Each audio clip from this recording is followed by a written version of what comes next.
Vuforia nos incluye un conjunto de 512 FrameMakers para poderlos utilizar en nuestros proyectos.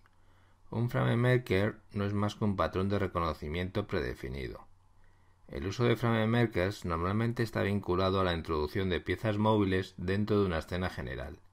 De esta forma, si movemos físicamente el FrameMaker, movemos los objetos que tenga asociados, al igual que sucede con un ImageTarget. Estos FrameMakers están compuestos por una imagen cuadrada y un patrón de puntos en los bordes que varía para cada uno de los 512 FrameMakers y que les hace únicos. Podemos encontrar el diseño de estos FrameMakers dentro de la carpeta de Vuforia, Asset, Editor, Cooker, FrameMaker Textures.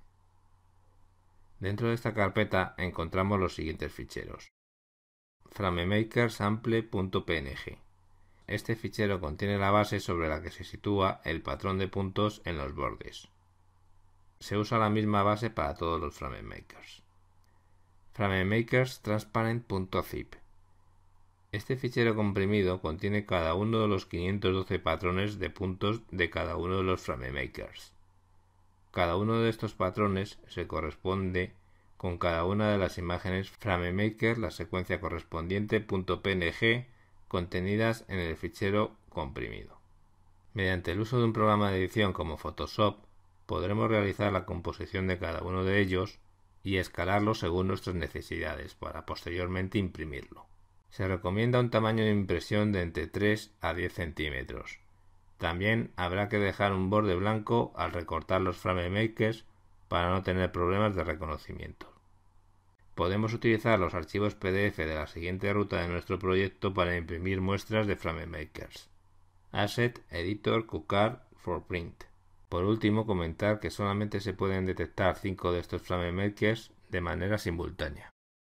Nos crearemos una escena nueva partiendo de la que ya tenemos creada para el ImageTarget. Introducimos el prefab correspondiente al FrameMaker en la escena, redimensionamos y posicionamos sobre el ImageTarget.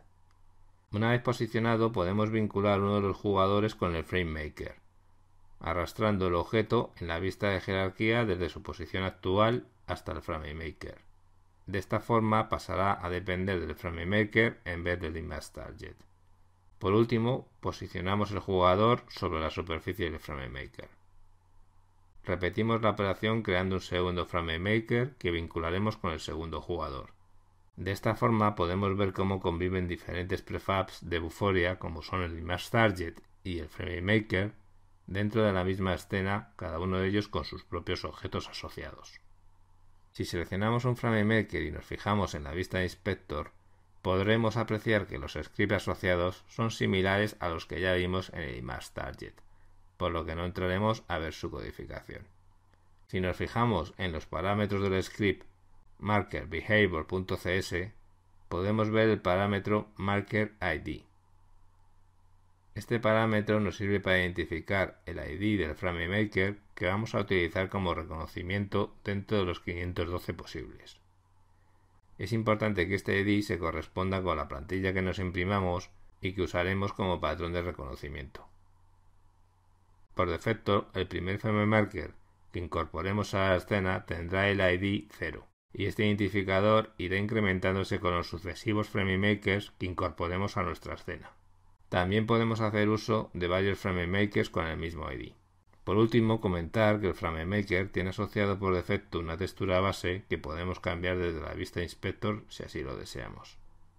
Ya solo nos quedaría pulsar sobre el botón Play para probar nuestra aplicación en el simulador o hacer el despliegue en un dispositivo físico. Como podemos apreciar en la simulación, primero haremos el reconocimiento del ImageTarget y posteriormente introduciremos cada uno de los FrameMakers dentro de la escena.